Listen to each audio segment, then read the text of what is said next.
In the beginning, God created the earth and put some people in it.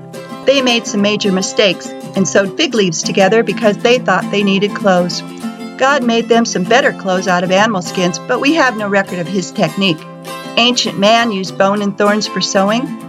Things got easier when China discovered steel making in the 10th century, and new technology in the form of needles came into being in France and Germany, and then by 1639 in England.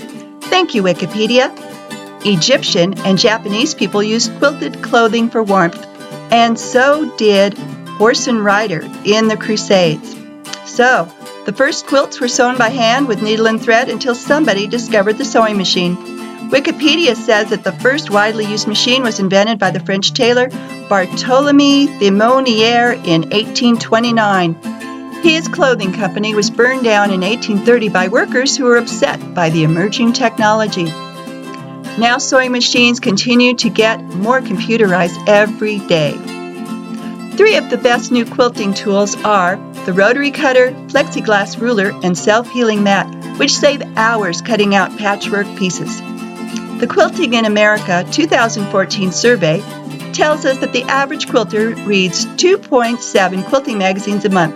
One of the oldest magazines is Quilters newsletter, running from 1969 to present day. Archives are now online. The American Quilters Society has published several magazines, sponsor major contests and events, and have been around for over 3 decades. The survey also found that 87% of quilters own a tablet or book reader, and 86% access the internet daily for inspiration, new tips, free patterns, and to purchase tools and materials. In Julie Forster's master's thesis, she found that quilters browse for information to find inspiration and interaction with others. They use YouTube videos, Google Reader, and Flickr blogs. In fact, 100% of her studies participants used blogs and general web searches. Also mentioned were magazines and books, keyword searches for specifics, and asking people they know and other quilters for advice. Here is a blog from the American Quilters Society.